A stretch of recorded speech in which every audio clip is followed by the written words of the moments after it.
नमस्कार दोस्तों, स्वागत है आपका ज्ञान शक्ति अकेडमी में। आज मैं आपको विधान परिषद के चुनाव के बारे में बताऊंगा।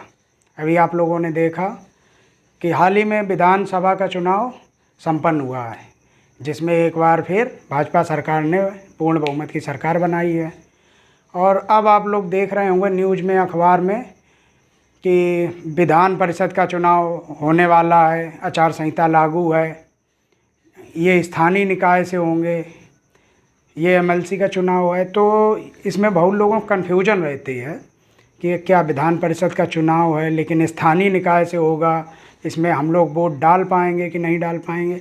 इन बहुत सारी चीज़ों में जो कन्फ्यूजन है उनको मैं दूर करने के लिए आज आपको विधान परिषद की पूरी प्रक्रिया समझाऊंगा।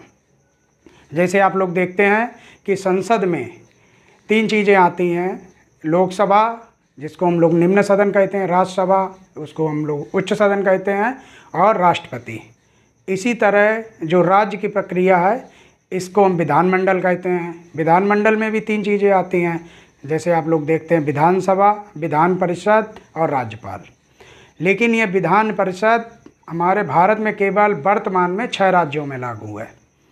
ये क्योंकि बहुत से राज्य इसको लागू नहीं किए हैं, केवल 6 राज्य लागू किए हैं। तो आप भी समझ सकते हैं, मतलब इसका इतना ज़रूरी नहीं होगा कि सभी में लागू करना।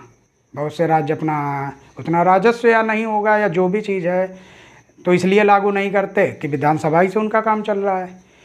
तो इसलिए जैसे राज्यसभा होती है आपकी संसद में, और उसी तरह से यहाँ विधान परिषद होती है। राज्य में विधान परिषद है, इसको हम लोग उच्च सदन कहते हैं। अब विधान परिषद में जो चुन के जाते हैं उनको हम लोग एमएलसी बोलते हैं, और जो विधानसभा में चुन के जाते हैं, जिसको अभी हम लोगों ने चुना है, वोट डाला जनता ने, जिनको चुना उनको हम लोग एमएलए बोलते हैं। तो इनका भी दर्जा विधायक के बराबर एमएलसी का भी होता है। एमएलसी का मतलब मेंबर ऑफ लेजिस्लेटिव काउंसिल, और MLA member of legislative assembly. तो इस तरह से ये पूरी प्रक्रिया है। अब आपको समझाते हैं कि विधान परिषद की प्रक्रिया। ये विधान परिषद का चुनाव, ये जो विधान परिषद का चुनाव है ये अलग तरह का चुनाव है। जैसे हम लोग यहाँ विधायक चुन लेते हैं, ये नहीं, ये 5 स्टेप में पूरी होती है। विधान परिषद की जो प्रक्रिया है वो 5 स्टेप में पूरी होती है। इनको चुनने के लिए मतलब 5 अलग अलग तरह के चरण होते हैं, और ये 5 चरण में आप लोग देखेंगे कि इसके जो सदस्य हैं 1/3 सदस्य ये विधानसभा द्वारा चुने जाते हैं। विधानसभा द्वारा सदस्य विधानसभा द्वारा चुने जाते हैं। और इसके बाद 1/3 सदस्य स्थानीय निकाय द्वारा चुने जाते हैं। स्थानीय निकाय में क्या आपके आ जाएंगे, स्थानीय निकाय। इसमें आपका स्थानीय निकाय में आपका जो हम लोगों ने जिनको निर्वाचित किया था, स्थानीय निकाय, जैसे इसमें आपके जिला पंचायत सदस्य आएंगे।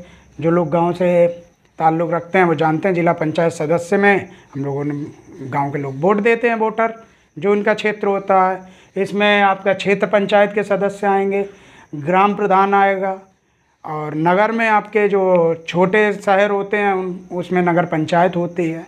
जो गांव से जल्दी नगर बने होते हैं उनको नगर पंचायत में रखते हैं, जहाँ की जनसंख्या सबसे, नगर की जो कैटेगरी है उसमें सबसे कम होती है। उससे बड़ी जो जनसंख्या होती है उसमें नगर पालिका होती है। उसमें नगर पालिका का जो चुनाव होता है उसमें सभासद वगैरह होते हैं। और बड़े शहरों में नगर निगम होता है, जो यहाँ के नगर निगम में आप पार्षद, मेयर वगैरह चुनते हैं। तो ये सब वोट डालेंगे, और इसमें विधायक और जो स्थानीय विधायक और स्थानीय सांसद हैं वो इसमें वोट डालेंगे। और इसके बाद आपके 1/6 सदस्य राज्यपाल के द्वारा मनोनीत किए जाते हैं। राज्यपाल के द्वारा, राज्यपाल द्वारा, जैसे आपने देखा होगा कि 12 सदस्य आपके राज्यसभा में राज्यपाल मनोनीत करता है, इसी तरह से 1/6 सदस्य अब यहाँ सभी विधान, जैसे राज्यसभा में आपके सदस्य की संख्या उन्होंने क्लियर बता दी, क्योंकि वहाँ एक ही सदन है, तो 12 सदस्य बता दिए। लेकिन यहाँ हर राज्यों में अलग अलग है उसका, कि कहीं संख्या उसकी सीटों की ज़्यादा है, कहीं कम है। तो 1/6 सदस्य राज्यपाल द्वारा चुने जाते हैं। इसके बाद 1/12 सदस्य शिक्षकों द्वारा चुने जाते हैं, शिक्षक। और 1/12 सदस्य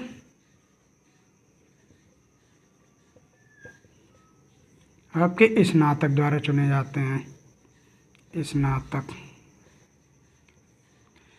तो ये जो विधान परिषद मतलब एमएलसी का चुनाव होता है, एमएलसी, अभी आप बहुत खबरों में देख रहे होंगे, आचार संहिता भी अभी लागू चल रही है।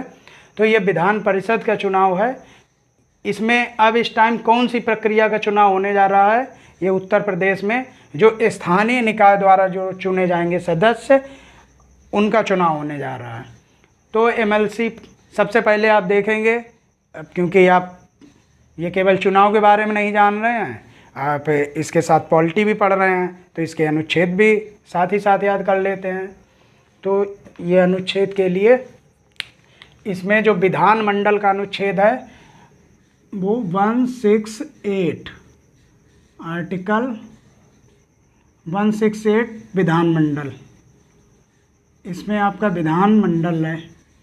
विधानमंडल मतलब जिन राज्यों में विधान परिषद है तो वहाँ 3 इसके खंड हो जाएंगे, कि विधानसभा, विधान परिषद और राज्यपाल। और जहाँ विधान परिषद नहीं है तो विधानमंडल में क्या आएगा आपका? विधानसभा और राज्यपाल। इसके बाद जो आपका आर्टिकल 169, इसमें आपका विधान परिषद है, कि विधान परिषद। और इसके बाद आपका आर्टिकल 170, इसमें विधानसभा है, विधानसभा। अब इसको एमएलसी को आप समझ गए होंगे, इसको हम लोग मेंबर ऑफ लेजिस्लेटिव काउंसिल कहते हैं। ये विधायक के बराबर दर्जा प्राप्त है इनको। और पहले इसी को ख़त्म कर लेते हैं कि इसकी आयु, जैसे आप राज्यसभा में जो सदस्य चुने जाते हैं, इसको वरिष्ठ सदन, उच्च सदन, बूढ़ों का सदन, ये सब कहते हैं। तो इसकी एमएलसी के लिए आयु आपकी 30 वर्ष होनी चाहिए। और एमएलए के लिए आपको पता है, एमएलए के लिए आयु 25 वर्ष होनी चाहिए। तो इसके बाद विधान परिषद, ये आयु हो गई इसकी। अब इसका चुनाव, अब ये देखते हैं कि ये विधान 1/3 सदस्य हैं, वो विधानसभा द्वारा चुने जाते हैं। जो अभी आप लोगों ने विधायक चुन के विधानसभा में भेजे हैं, वो आपके 1/3 सदस्य यहाँ से चुन के भेजेंगे। इसके बाद 1/3 सदस्य हैं स्थानीय निकाय द्वारा। इन स्थानीय निकाय में आप लोग लिख लेंगे, आपका क्या आएगा? जिला पंचायत सदस्य, जिला पंचायत सदस्य, क्षेत्र पंचायत सदस्य, क्षेत्र पंचायत, इसको हम लोग शॉर्ट में BDC ये बोलते हैं। इसके बाद आपका ग्राम प्रधान, इसके बाद इसमें आपका नगर पालिका अध्यक्ष, नगर पालिका अध्यक्ष क्योंकि जगह कम है, पालिका अध्यक्ष, नगर पालिका अध्यक्ष, मेयर। और आपने देखे होंगे जो कैंट बोर्ड के भी जो चुनाव होते हैं वहाँ के सदस्य। इसके बाद आपके जो स्थानीय विधायक, स्थानीय विधायक मतलब जैसे जो जिस डिस्ट्रिक्ट में आपका हो रहा है, पूरा क्षेत्र होता है, उसमें जो विधायक आते हैं वो इसमें वोट डालेंगे, विधायक। और सांसद, ये सारे ये स्थानीय निकाय के चुनाव हैं। अब आप लोग समझ जाएंगे कि जो उत्तर प्रदेश में अभी एमएलसी का चुनाव चल रहा है, इस टाइम नामांकन चल रहा है, और इसका जो है वोट 9 अप्रैल को इसकी वोटिंग होगी और 12 अप्रैल को इसका रिजल्ट आएगा। तो ये इस टाइम जो है चुनाव चल रहा है, आप लोग पढ़ रहे हैं, वो स्थानीय निकाय का है। यहाँ विधायक नहीं डालेंगे। वैसे ये विधानसभा में जो विधायक डालते, ये विधायक आपके वोट डालेंगे जो उस क्षेत्र में आएंगे। और ये भी नहीं है, राज्यपाल वाला हो चुका है। आगे जब इनका, क्योंकि इनका जो कार्यकाल होता है ये 6 वर्ष होता है, और राज्यसभा में भी कार्यकाल 6 वर्ष होता है। ये कार्यकाल 6 वर्ष, और इसके बाद इसमें भी हर 2 वर्ष में 1/3 सदस्य जो है रिटायर्ड हो जाते हैं उनकी जगह। तो इसलिए ये सदन खाली नहीं होता, लगातार इसकी प्रक्रिया चलती रहती है। ये राज्यपाल किसको चुन के भेजेगा? अब आप लोग सोचेंगे लाओ हम ही को चुन के भेज दें राज्यपाल, लेकिन इसमें नहीं। इसमें जो विज्ञान, कला साहित्य,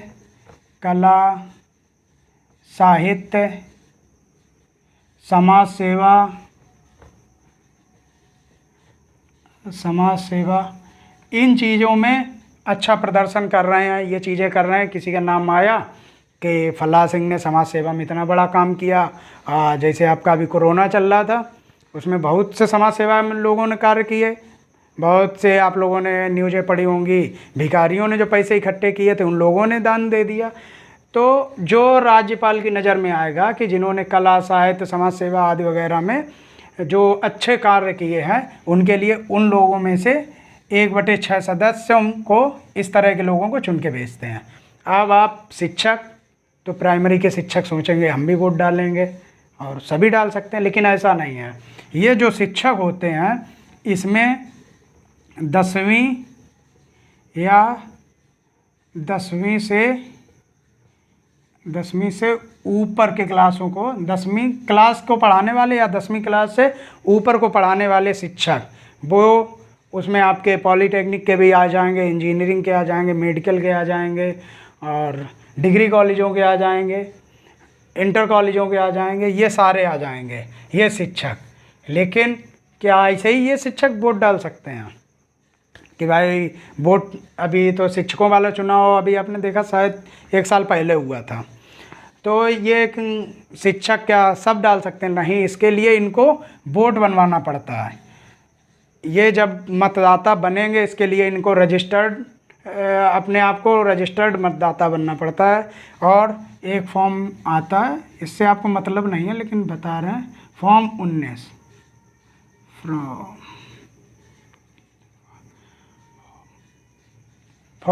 आता है, उसके तहत ये मतदाता बनते हैं। इससे ये मतदाता बनते हैं और ये डाल सकते हैं। तो इसमें शिक्षक ही चुनाव लड़ सकता है, ये नहीं कि कोई भी उठा और उसने कहा चलो भाई शिक्षक का चुनाव हम लड़ते हैं। लेकिन इसमें शिक्षक भी 10वीं या 10वीं से ऊपर का होना चाहिए जो पढ़ाता हो। और इसी तरह से स्नातक, अब स्नातक किए हुए तो लाखों की संख्या में लोग होंगे, करोड़ों में भी हो सकते हैं, सब मिलाएंगे। तो ये स्नातक क्या सब डाल सकते हैं? बहुत से स्नातक कर रहे हैं। तो ये स्नातक जो पूर्ण कर चुका है, और स्नातक 3 वर्ष पहले जो पूर्ण कर चुका है, जिसने स्नातक 3 वर्ष पहले पूर्ण किया है, वो भी जैसे ये फॉर्म नंबर 19 के तहत मतदाता बनते हैं, वैसे ही इनको भी अपना रजिस्ट्रेशन कराना पड़ता है। मतदाता बनते हैं, उसके बाद ही इनको वोट डालने का अधिकार मिलता है। और इसमें भी जो सदस्य लड़ेंगे वो स्नातक ही होंगे, ये नहीं कि कोई भी लड़ ले। शिक्षक में जो शिक्षक ही होंगे वो चुनाव लड़ेंगे, जो वोट देंगे वही इन लोगों की भी योग्यता होगी, जो कैंडिडेट है उसकी भी ये योग्यता होगी। राज्यपाल जो चुनेंगे वो कला, साहित्य, समाज सेवा, ये अच्छे ऐसे कोई काम किए हैं तो राज्यपाल की नज़र में वो आए हैं, तो राज्यपाल उनको वहाँ मनोनीत कर देते हैं। और प्रेजेंट टाइम जो आपका चुनाव चल रहा है उसमें आपके स्थानीय निकाय का चुनाव विधानसभा में, ये विधानसभा के जो आपने विधायक भेजे हैं चुन के, ये होंगे। तो अब आपका बचा है कि कितने राज्यों में विधान परिषद है? 6 राज्यों में, 6 राज्य। अब आप पूछेंगे 6 राज्य कौन कौन से हैं? इसमें आपका यूपी, बिहार, महाराष्ट्र, यूपी, बिहार, महाराष्ट्र, कर्नाटका, आंध्रा और तेलंगाना जो वर्तमान में है, इन 6 राज्यों में आपकी विधान परिषद है। अब बात यूपी की चल रही है, तो आप पूछेंगे यूपी में सीटें कितनी हैं, तो आपको भी पता है, विधानसभा का तो अभी सबको पता होगा कि 403 सीटें हैं। और एक एंग्लो इंडियन को ये राज्यपाल चुन के भेजते थे, वो अभी संशोधन आपको हुआ है, उसमें एंग्लो इंडियन की सीट ख़त्म कर दी गई। तो ये 403 सीटें आपकी विधानसभा में हैं। और विधान परिषद में सीट यूपी में आपकी विधान परिषद में 100 सीट हैं। उत्तर प्रदेश में 100 सीट हैं विधान परिषद की।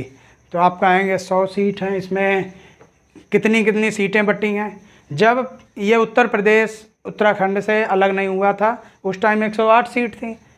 तो 108 में आप जब इनको डिवाइड करेंगे, आराम से डिवाइड हो रहा था। लेकिन उसके बाद अलग हुआ तो इनके ये सदस्य क्लियर कर दिए गए। ये रूल लागू होता है, लेकिन उन्होंने थोड़ा आगे पीछे करके इनके सीधे सीधे सदस्य बता दिए हैं कि इतने सदस्य। तो आपके जो विधानसभा के सदस्यों द्वारा जो चुने जाते हैं वो 38 सदस्य हैं। ये 38 सदस्य विधानसभा द्वारा चुने जाते हैं। इसके बाद अभी आप अखबारों में पढ़ रहे होंगे कि 36 MLC का चुनाव होना है। इसके बाद अगर 100 का आप 1/6 कर देंगे तो लगभग कितना निकलेगा, 100 का 6 करेंगे, 6 कम 6 और 4 6 36 16 पॉइंट कुछ। लेकिन यहाँ इन्होंने 10 सीटें इसको दी हैं। राज्यपाल द्वारा मनोनीत करने के लिए 10 सदस्यों को मनोनीत कर सकते हैं, और ये 8 सदस्यों को।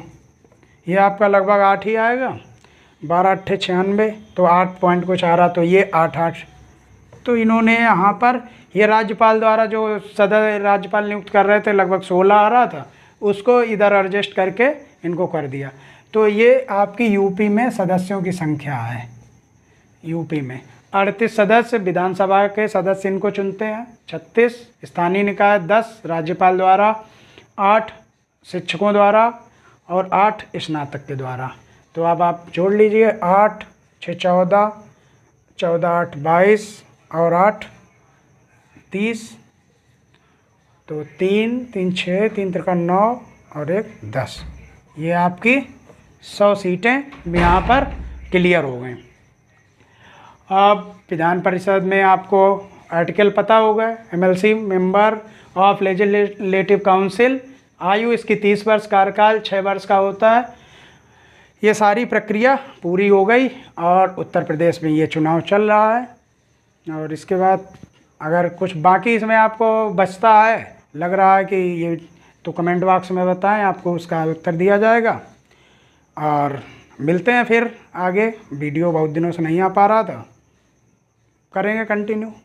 इसके बाद होली का त्यौहार है, होली की सभी को हार्दिक शुभकामनाएं।